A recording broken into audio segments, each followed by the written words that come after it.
Mul on suur au ja rõõm sisse juhatada meie järgmine esineja.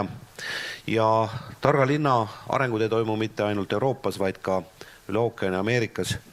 Ja Rakvere Targa Maja keskus on Põhja-Ameerika kontinentaalse hooneautomaatika ühingu KABA ametlik liige. Ja viimase poole aasta jooksul me oleme väga aktiivset koostööd teinud Ameerika suursaatkonnaga Eestis ja ka Soomes. Hea meel kutsuda siia Ameerika Ühendriikide suursaadik Eestis Jeffrey Levine. Palun.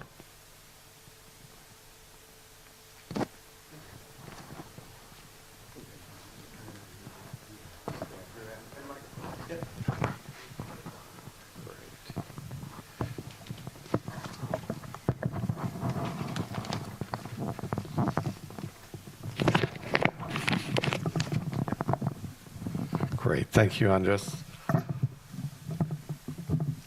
Okay, great. Thank you all. Distinguished guests, it's a real pleasure to be here today.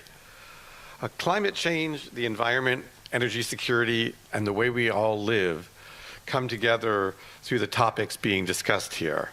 And these are issues where individual behaviors and collective behaviors can have an enormous impact. So I applaud all of you for your efforts and the solutions you're working on. Today, I'd like to highlight the U.S. policy initiatives in the areas of climate change and energy, and how these policies can increase economic competitiveness and drive innovation.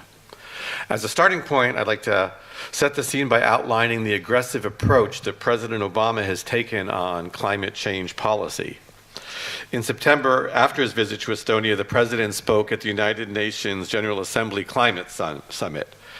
There he emphasized we have to cut carbon pollution in our own countries to prevent the worst effects of climate change, and we have to work together as a global community to tackle this global threat before it's too late. He told the group, 5 years ago, I pledged America would reduce our carbon emissions in the range of 17% below 2005 by the year 2020. America will meet that target, so today I call on all major economies to do the same. He also discussed some of the investments and emission reductions that the U.S. has made so far, saying that advances in clean energy have helped create jobs, grow our economy, and drive our carbon pollution to the lowest levels in nearly 2 decades, proving that there does not have to be a conflict between a sound environment and sound economic growth. And that's an issue that is constantly coming up in many forums, perhaps more in the United States than in Europe, but the idea that somehow addressing environmental concerns will be detrimental to the economy, when in fact much research indicates that it's exactly the reverse, and we've had a lot of successes in the United States.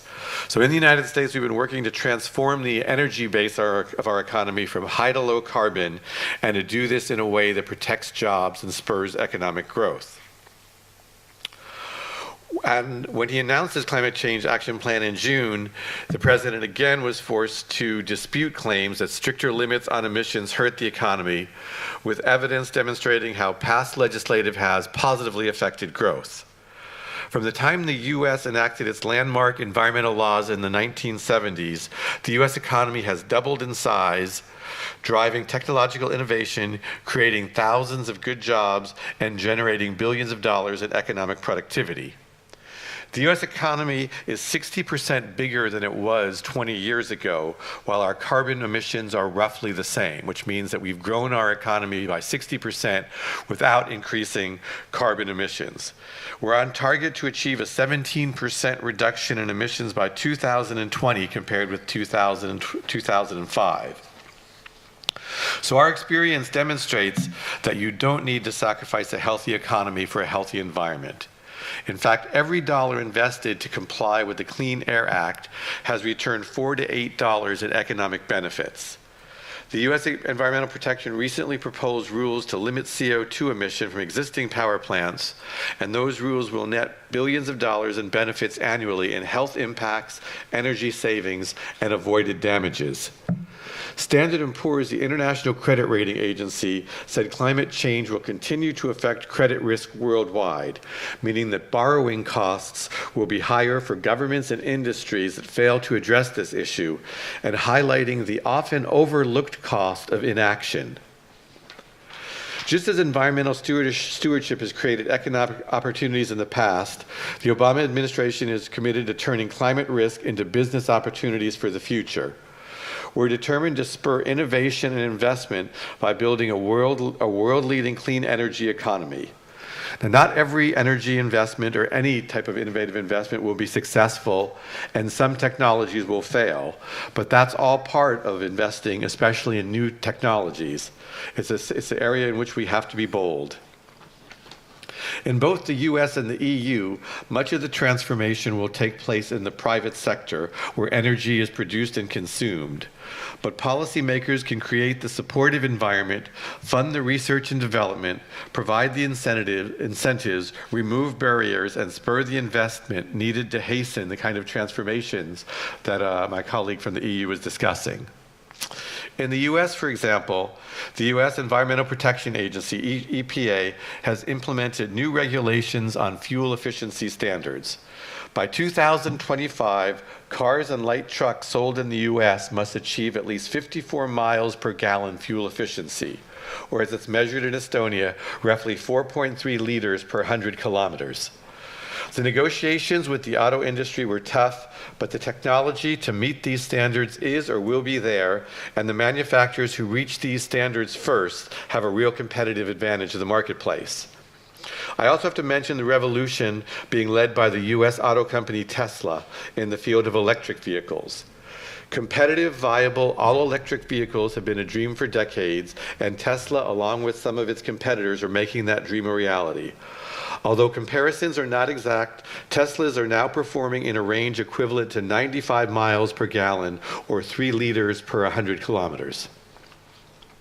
This past August, the embassy hosted the director of the Defense Advanced Research Project Agency, or DARPA. DARPA is famous for funding the research that led to the creation of the internet, and has also funded the breakthrough research on driverless cars that Google is now expanding on. There's a lot of excitement about this technology, and if ultimately successful, little doubt that a truly integrated driverless car system would have positive impacts on emissions in cities by improving traffic flow, decreasing transit times, addressing urban congestion, and maybe even upending the individual car ownership model. Whether or not this is going to work, no one really knows, but I'm certain that at the least, pieces of the technology being developed will bring benefits we can't yet imagine. The US Department of Energy is also taking an aggressive approach to spur innovation in solar through its Sunshot initiative.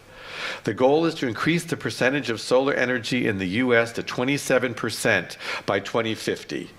To meet this goal, the Department of Energy is providing tens of millions of dollars in grants to companies to accelerate increases in solar efficiency and other solar innovations, again, in the massive rollout model that Axel was talking about.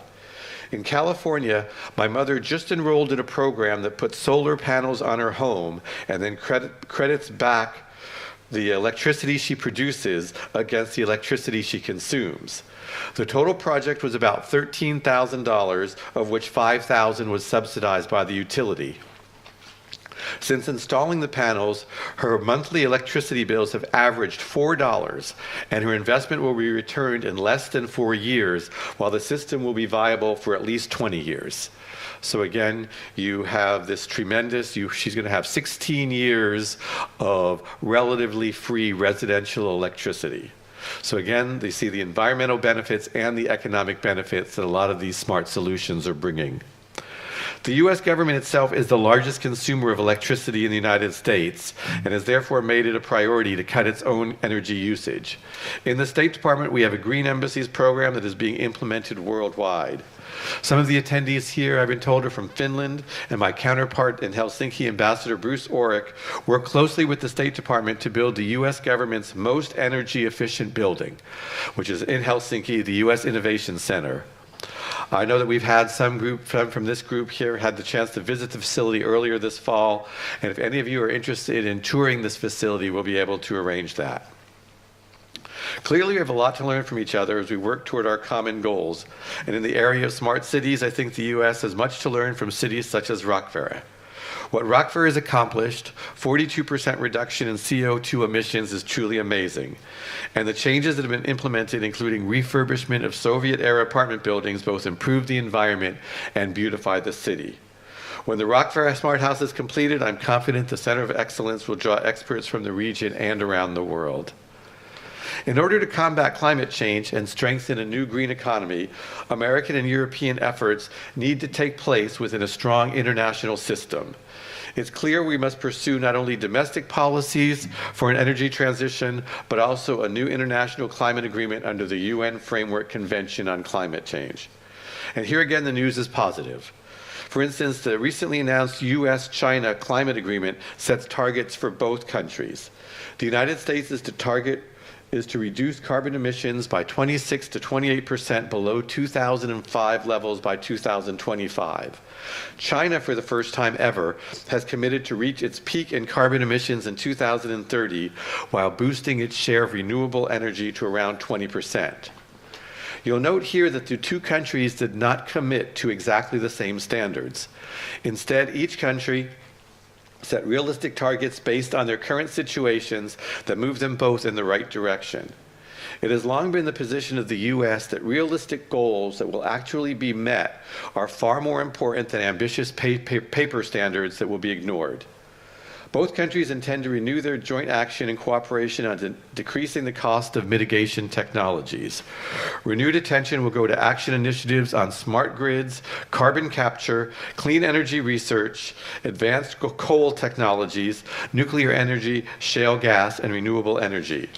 Another element is a joint effort to launch a climate-smart, low-carbon cities initiative and promote trade in green goods. Still on the horizon is the 2015 UN Climate Change Conference in Paris, which will again be seeking international agreement on climate goals and strategies. President Obama emphasized in New York that the U.S. is committed to developing an agreement that reflects economic realities in the next decade and beyond. It must be ambitious, President Obama said, because that's what the scale of this challenge demands. It must be inclusive because every country must play its part, and it must be flexible because different nations have different circumstances. Therefore, we will advocate an approach under which all countries, both developed and developing, put forward nationally determined contributions well in advance of the Paris conference to provide time for countries and civil society to consult before finalizing the agreement in Paris. The White House plans to announce its U.S. post-2020 contributions by March 2015 at the very latest. It is important that other major economies, as well as a significant number of other countries, do the same. We want to build on the progress we are making at home bilaterally and multilaterally to reach a strong international agreement in Paris that sets all nations on a path to a low-carbon, high economic growth future. In addition, the United States has just contributed $3 billion to the Green Climate Fund, which will assist developing countries with their own climate change responses under the agreement. And finally, the U.S. recognizes that energy security is a critical issue for many countries in Europe, including Estonia. Like economic impact and emission levels, we believe the energy security element can be managed responsibly without sacrificing the environment or the economy. Again, we believe each nation should be responsible for developing its own approach and are deeply committed to keeping nations energy secure and economically vibrant while addressing climate change issues. So thank you again for the opportunity to speak with you today, and best of luck with your solutions. Thank you.